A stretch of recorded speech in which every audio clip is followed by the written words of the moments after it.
எனக்கு ஸ்கூல் படிக்கிறப்போ இந்த நோட்டில் ஒட்டுற லேபிள் மேலே ஒரு தனி கிரேஸ் இருக்கும். எனக்கு பிடிச்ச லேபிளாக தேடி தேடி வாங்கி ஒட்டிகிட்டு இருப்பேன். அதுவும் நோட்டில் என்ன லேபிள் ஒட்டியிருக்கேன்றதை வச்சு அது என்ன நோட்னு ஐடென்டிஃபை பண்ணிடுவேன். இப்போ பென்டன் லேபிள் இருக்கா, இது மேக்ஸ் நோட்டு. ஸ்பைடர்மேன் லேபிள் இருக்கா, இது சயின்ஸ் நோட் அப்படின்னு.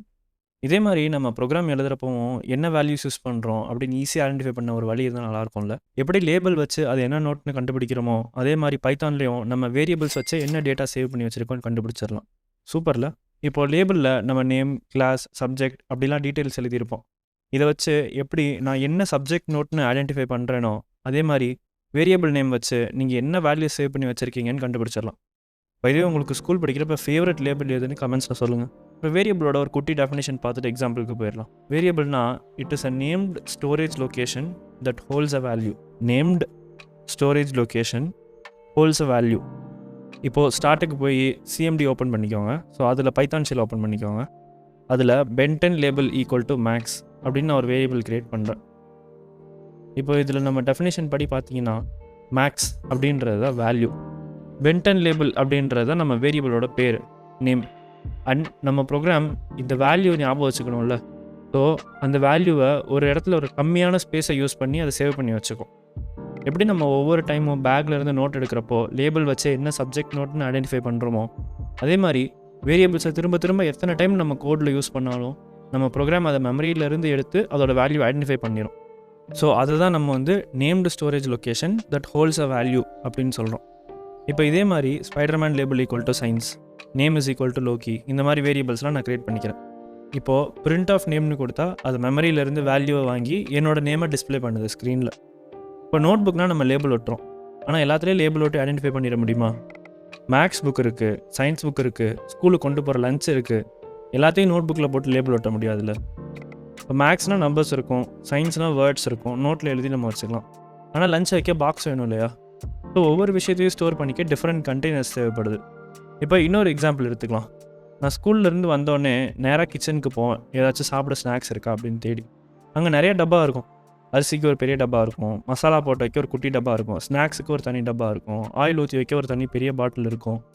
ஸோ இப்போ பார்த்தீங்கன்னா எப்படி கிச்சனில் நிறையா வித்தியாசமான டப்பாவில் வித்தியாசமாக பொருள் போட்டு வைக்கிறோமோ அதே மாதிரி பைத்தான்லேயே different types of values save பண்ணுறதுக்கு டிஃப்ரெண்ட் டேட்டா டைப்ஸ் இருக்குது.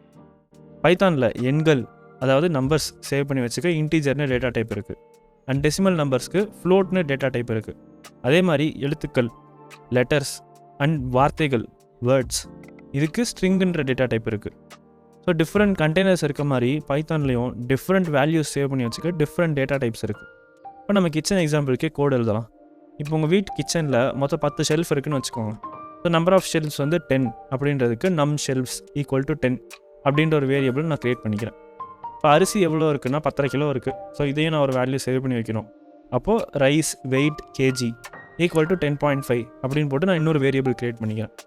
இப்போ அரிசி கம்பெனி என்ன அப்படின்னு சேவ் பண்ணுறதுக்காண்டி அந்த பிராண்டோட பேரை சேவ் பண்ணுறதுக்கு rice brand equal to India Gate அப்படின்னு இன்னொரு வேரியபிள் நான் க்ரியேட் பண்ணிக்கிறேன். ஸோ இப்போ நம்ம எல்லாத்துலேயும் பார்த்தீங்கன்னா ஒரு வேல்யூவை ரைட் சைடில் கொடுத்துட்டு லெஃப்ட் சைடில் வேரியபிள் நேம் கொடுத்துருக்கோம். அண்ட் ஒவ்வொன்றும் ஒவ்வொரு விதமான வேல்யூ. ஸோ இப்போ கடைசியாக கொடுத்துருக்க பிராண்ட் நேம் பார்த்தீங்கன்னா நான் அந்த பேரை டபுள் கோட்ஸ் போட்டிருக்கேன். ஏன்னா அது ஒரு வார்த்தை. ஸோ அது அந்த வார்த்தையை ஒரு ஸ்ட்ரிங்காக சேவ் பண்ணணும், அந்த ஸ்ட்ரிங் டேட்டா டைப்பாக சேவ் பண்ணணும் அந்த வார்த்தையை அப்படின்றதுக்காக நம்ம டபுள் கோட்ஸ் யூஸ் பண்ணி போட்டிருக்கோம். இதுவே மேலே நம்பர்ஸ் பார்த்தீங்கன்னா டேரெக்டாக அந்த நம்பர் என்டர் பண்ணியிருக்கோம். இப்போ அதுக்கு நான் டபுள் கோட்ஸ் போட்டிருந்தேன்னா அது ஒரு வார்த்தையாக கன்சிடர் பண்ணும், நம்பராக கன்சிடர் பண்ணாது. ஸோ அதுக்காக தான் நம்ம ஸ்ட்ரிங் டேட்டா டைப்பாக இருக்கணும் அப்படின்னா நம்ம டபுள் கோட்ஸ் யூஸ் பண்ணி நம்ம வேல்யூவை ஸ்பெசிஃபை பண்ணுறோம். அதுவே மேலே பார்த்தீங்கன்னா டெசிமல் நம்பருக்கோ இல்லை நார்மல் நம்பருக்கோ நம்ம டேரெக்டாக அப்படியே கொடுத்துட்டோம். அண்ட் லெஃப்ட் சைடில் இருக்கிறது தான் நம்ம வேரியபிளோட பேர். இப்போ அடுத்து அரிசி இருக்கா இல்லையா அப்படின்றதுக்கு is rice available equal to true அப்படின்னு நான் ஒரு பூலியன் வேரியபிள் க்ரியேட் பண்ணுறேன். ஸோ பூலியன்னா என்னன்னு சொல்கிறேன். பூலியன்ன்றது நம்ம எஸ்ஆர் நோ டைப்பில் ஆன்சர் பண்ணுறதுக்காக யூஸ் பண்ணுற டேட்டா டைப். அதாவது ட்ரூ ஆமாம் இல்லைனா ஃபால்ஸ் இல்லை, இந்த மாதிரி எஸ்ஆர் நோ டைப்பாக நம்ம டிட்டர்மின் பண்ணுறதுக்கு யூஸ் பண்ணுறது தான் பூலியன் டேட்டா டைப். இப்போ நம்ம க்ரியேட் பண்ண வேரியபிள்ஸோட டைப்பெல்லாம் பார்ப்போம். So type of rice brand அப்படின்னு போட்டோன்னா எனக்கு கிளாஸ் ஸ்ட்ரிங்குன்னு சொல்லுது. இதுவே டைப் ஆஃப் நம் ஷெல்ஃப்ஸ் அப்படின்னு போட்டோன்னா எனக்கு கிளாஸ் இன்ட்டுன்னு சொல்லுது. ஸோ இங்கே இந்த டைப்புன்ற ஃபங்க்ஷன் என்ன பண்ணுதுன்னா நம்ம வேரியபிள் பேர் நம்ம உள்ளே பாஸ் பண்ணுறப்போ அது என்ன டேட்டா டைப்பாக சேவ் பண்ணி வச்சுருக்கு அப்படின்றத நமக்கு பிரிண்ட் பண்ணுது. ஸோ இதே மாதிரி மற்ற டேட்டா டைப்ஸ்க்கெலாம் பார்த்தோன்னா ஃப்ளோட், பூலியன் அதெல்லாம் காட்டுது. ஸோ ஃப்ளோட்ன்றது டெசிமல் நம்பர்ஸ் அண்ட் பூல்ன்றது boolean, yes or no type values. இப்போ பைத்தானில் நம்ம 4 டேட்டா டைப் பார்த்துருக்கோம் இது வரைக்கும். ஸோ இது போக இன்னும் 3 முக்கியமான டைப்ஸ் இருக்குது. அதில் லிஸ்ட் அண்ட் செட், இது ரெண்டும் கிட்டத்தட்ட ஒரே மாதிரி தான். ஒரு எக்ஸாம்பிளோட சொல்கிறேன். இப்போது எங்கள் வீட்டில் என்னென்ன பிளேட்ஸ் இருக்குது அப்படின்னு கேட்டால், ஃபார் எக்ஸாம்பிள் நான் 2 ரவுண்ட் பிளேட் இருக்குது, 2 ஸ்கொயர் பிளேட் இருக்குது அப்படி சொல்கிறேன்னு வச்சுக்கோங்க. ஸோ இதை வந்து ரெப்ரசென்ட் பண்ணுறதுக்கு நான் ஒரு லிஸ்ட்டு யூஸ் பண்ணுறேன். ஏன்னா மொத்தம் 4 ஐட்டம் இருக்குது என்கிட்ட. ஸோ இதை ரெப்ரசென்ட் பண்ணுறதுக்கு நான் ஒரு லிஸ்ட்டாக போட்டு சேவ் பண்ணி வைக்கிறேன், கலெக்ஷன் ஆஃப் ஐட்டம்ஸை. ஸோ பிளேட்ஸ் ஈக்குவல் டு அப்படின்னு போட்டு ஒரு ஸ்கொயர் ப்ராக்கெட்குள்ளே நான் அந்த 4 வேல்யூவே கொடுக்குறேன். ரவுண்ட், ரவுண்ட், ஸ்கொயர், ஸ்கொயர் அப்படின்னு சொல்லி. ஸோ இப்போ நான் ஸ்கொயர் ப்ராக்கெட் யூஸ் பண்ணி க்ரியேட் பண்ணுறப்போ அதை வந்து ஒரு லிஸ்ட்டை கன்சிடர் பண்ணிக்கும். ஸோ லிஸ்ட்டுன்றது ஒரு கலெக்ஷன் ஆஃப் ஐட்டம்ஸ் அண்ட் அதில் டூப்ளிகேட்ஸை அலோவ் பண்ணும். அப்படின்னா என்னென்னா, இப்போ நான் பிரிண்ட் ஆஃப் பிளேட்ஸ் அப்படின்னு கொடுத்தேன்னா நான் கொடுத்த 2 ரவுண்ட் அண்ட் 2 ஸ்கொயர் எனக்கு அப்படியே பிரிண்ட் ஆகிருக்கு பார்த்தீங்களா. ஸோ இப்போ நான் 2 ரவுண்ட் கொடுத்தாலும் 2 ஸ்கொயர்னு கொடுத்தாலும் எல்லாத்தையுமே எனக்கு எதையும் ரிமூவ் பண்ணாமல் அப்படியே வந்துருச்சு. ஸோ இதுதான் லிஸ்ட் கலெக்ஷன். இப்போ இதுவே மொத்தமாக எனக்கு என்னென்ன டைப் இருக்குன்றது மட்டும் தெரிஞ்சால் போதும் யூனிக்காக அப்படின்றதுக்கு நம்ம செட் யூஸ் பண்ணி பார்க்கலாம். ஸோ இப்போ நம்ம லிஸ்ட்டு க்ரியேட் பண்ணுறதுக்கு ஸ்கொயர் ப்ராக்கெட் யூஸ் பண்ணோம் இல்லையா. ஸோ செட்டு க்ரியேட் பண்ணுறதுக்கு நம்ம ஃப்ளவர் ப்ராக்கெட் யூஸ் பண்ணணும். For example plate types equal to square bracket போட்டு அதே value round, round, square, square அப்படி கொடுக்குறேன்னு வச்சுக்கோங்க. இப்போ நான் பிரிண்ட் ஆஃப் பிளேட் டைப்ஸ் அப்படின்னு போட்டேன்னா வெறும் ரவுண்ட் அண்டு ஸ்கொயர் இது மட்டும் தான் எனக்கு வந்து அவுட்புட்டாக வருது. ஏன்னா நான் செட்டாக க்ரியேட் பண்ணுறப்போ அது டூப்ளிகேட் வேல்யூஸை ரிமூவ் பண்ணிவிட்டு வெறும் யூனிக் வேல்யூஸை மட்டும் தான் கொடுக்கும். ஸோ இதுதான் லிஸ்ட்டுக்கும் செட்டுக்கும் இருக்க டிஃப்ரென்ஸ். ஸோ லிஸ்ட்டுன்றது ஒரு கலெக்ஷன் ஆஃப் ஐட்டம்ஸ், ஆனால் அதில் டூப்ளிகேட்ஸ் இருக்கலாம். செட்டுன்றது கலெக்ஷன் ஆஃப் ஐட்டம்ஸ், ஆனால் அதில் டூப்ளிகேட்ஸ் இருக்காது. அது வெறும் யூனிக் ஐட்டம்ஸ் மட்டும் தான் ரீட்டைன் பண்ணிக்கும். ஸோ நம்ம லிஸ்ட்டு க்ரியேட் பண்ணுறதுக்கு ஸ்கொயர் ப்ராக்கெட் யூஸ் பண்ணுறோம் அண்ட் செட்டு க்ரியேட் பண்ணுறதுக்கு ஃப்ளவர் ப்ராக்கெட் யூஸ் பண்ணுறோம். இப்போ நம்ம என்ன பிளேட்ஸ் இருக்குது அப்படின்றதெல்லாம் சேவ் பண்ணுறதுக்கு லிஸ்ட்டோ செட்டோ யூஸ் பண்ணிக்கலாம். ஆனால் இப்போ இன்னும் நம்ம பிளேட்டை பற்றி நிறையா டீட்டெயில்ஸ் சேவ் பண்ணோம். ஃபார் எக்ஸாம்பிள் அதோட ப்ரைஸ் என்ன, எப்போ வாங்கினோம், என்ன கலர், இதெல்லாம் போட்டு வைக்கணும்னு நம்ம என்ன பண்ணுறது? இதெல்லாம் நம்ம இன்னும் எத்தனை வேரியபிள் க்ரியேட் பண்ணிட்டே போகிறது? இதெல்லாம் குரூப் பண்ணி ஒன்றா வச்சுக்கிறதுக்கு ஏதாச்சும் ஒரு வழி இருந்தால் நல்லாயிருக்கும்ல. அதுக்கு தான் டிக்ஷனரின்ற ஒரு டேட்டா டைப் இருக்குது. இப்போது ஏதோ ஒரு விஷயத்தை பற்றி இல்லை அதோட ரிலேட்டட் டீட்டெயில்ஸ் எல்லாம் சேர்த்து நம்ம ஒரே குரூப்பாக சேவ் பண்ணோம்னா அதுக்கு யூஸ் பண்ணுறதா டிக்ஷனரி டேட்டா டைப். டிக்ஷனரியில் நம்ம கொடுக்குற வேல்யூஸ்லாம் குரூப்டாக ஒரு கீ வேல்யூ பேராக இருக்கும். அப்படின்னா என்னென்னு சொல்கிறேன், கவனிங்க. ஸோ ஃபஸ்ட்டு நான் ஒரு டிக்ஷனரி க்ரியேட் பண்ணிவிட்டு உங்களுக்கு எக்ஸ்பிளைன் பண்ணுறேன். Rice details equal to weight kg 10.5, brand India Gate, is available true, இந்த மாதிரி போட்டு நான் ஒரு டிக்ஷனரி க்ரியேட் பண்ணிக்கிறேன். ஸோ இது எப்படி ஒர்க் ஆகுதுன்ட்டு அதை எக்ஸ்பிளைன் பண்ணுறேன். ஸோ இங்கே பார்த்தீங்கன்னா நம்ம செட்டுக்கு யூஸ் பண்ண அதே ஃப்ளவர் ப்ராக்கெட் யூஸ் பண்ணி தான் இங்கே டிக்ஷனரியும் க்ரியேட் பண்ணியிருக்கோம். ஆனால் என்ன டிஃப்ரெண்ட்டாக இருக்குன்னா நடுவில் நம்ம ஒரு கோலன் ஆட் பண்ணியிருக்கோம். ஸோ இங்கே பார்த்தீங்கன்னா நம்ம கோலனுக்கு லெஃப்ட் சைடில் ஒரு ஐட்டம் இருக்குது, ரைட் சைடில் ஒரு ஐட்டம் இருக்குது. ஸோ லெஃப்ட் சைடில் இருக்கிறதுக்கு பேர் தான் கீ அண்ட் ரைட் சைடில் இருக்கிறதுக்கு பேர் தான் வேல்யூ. அப்படின்னா என்னென்னு நான் இன்னும் டீட்டெயிலாக சொல்கிறேன்.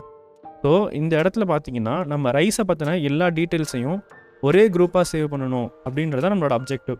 ஸோ இங்கே பார்த்தீங்கன்னா வெயிட் கோலன் 10.5 அப்படின்னு இருக்குது. அதாவது வெயிட்டும் 10.5 அப்படின்றது ஒரு ரிலேட்டட் விஷயம். அதை நம்ம ஒரு பேராக ஒன்றா சேவ் பண்ணி வச்சுருக்கோம் இங்கே. ஸோ இங்கே வெயிட்ன்றது தான் கீ அண்ட் 10.5 அப்படின்றது தான் வேல்யூ. ஸோ இப்போ நான் இந்த வேல்யூவை வந்து நான் இந்த டிக்ஷனரியிலேருந்து எடுக்கணும்னா ரைஸ் டீட்டெயில்ஸ்னு போட்டுட்டு ஸ்கொயர் ப்ராக்கெட்குள்ளே வெயிட் _ kg அப்படின்ற அந்த கீயை நான் கொடுத்தேன்னா அதுக்கு என்ன வேல்யூ இருக்கோ அதை வந்து அது கொடுக்கும். இப்போ நம்ம ஒரு வேரியபிள் க்ரியேட் பண்ணுறப்ப என்ன பண்ணோம், நேம் இஸ் ஈக்குவல் டுன்னு போட்டு லோக்கி அப்படின்னு நம்ம போட்டோம்ல. ஸோ அதே மாதிரி தான் இங்கேயும் அது இன்டர்னலான ஒரு லேபிள் மாதிரி. ஸோ இந்த டிக்ஷனரியில் ரைஸ் டீட்டெயில்ஸ் ஆஃப் பிராண்ட் அப்படின்னு கொடுத்தனா இண்டியா கேட் அப்படின்றது எனக்கு வேல்யூ அவுட்புட்டாக கிடைக்குது. வெயிட் kg 10.5 அப்படின்றது ஒரு key value pair, brand India Gate அப்படின்றது ஒரு key value pair, is available true அப்படின்றது ஒரு கீ வேல்யூ பேர். ஸோ இது எல்லாத்தையுமே நம்ம குரூப் பண்ணி மொத்தமாக ஒரு ஃப்ளவர் ப்ராக்கெட்குள்ளே போட்டு சேவ் பண்ணியிருக்கோம். ஸோ இந்த மொத்த என்டிட்டியும் ஒரு single dictionary. So rice details அப்படின்றது தான் ரைஸ் பற்றின டீட்டெயில்ஸ் எல்லாத்தையும் ஹோல்ட் பண்ணி வச்சுருக்க ஒரு டிக்ஷனரி. அதுக்குள்ளே நம்ம வேல்யூஸ் எல்லாமே கீ வேல்யூ பேராக இருக்குது. ஸோ இப்போ நம்ம டைப் ஆஃப் ரைஸ் டீட்டெயில்ஸ் அப்படின்னு போட்டோன்னா டிக்ஷனரின்னு வருது. இது வரைக்கும் 7 டேட்டா டைப் பற்றி பார்த்துருக்கோம். ஒவ்வொரு டேட்டா டைப் பற்றியும் இன்னும் டீட்டெயிலாக வீடியோ வேணும்னா கீழே கமெண்ட்ஸில் சொல்லுங்கள். ஸோ அடுத்த வீடியோவில் இதோட கண்டினியூஷனாக இன்புட் அவுட்புட் அண்ட் கமெண்ட்ஸ் எப்படி போடுறது அதெல்லாம் பற்றி பார்ப்போம். ஆல்சோ பைத்தான் கோட் ஃபைலை வந்து எப்படி ரன் பண்ணணும் நம்ம ஷெல்லில் அப்படின்றத பற்றி நான் சொல்லித்தர போகிறேன். நீங்கள் இதை பார்க்குறப்போ ஆல்ரெடி அந்த வீடியோ ரிலீஸ் ஆயிருந்தால் அந்த வீடியோ லிங்க் ஸ்க்ரீனில் வரும். அப்படி இல்லைனா மறக்காமல் சேனலுக்கு சப்ஸ்கிரைப் பண்ணி வச்சுக்கோங்க, சீக்கிரமே வீடியோ வந்துடும். See you.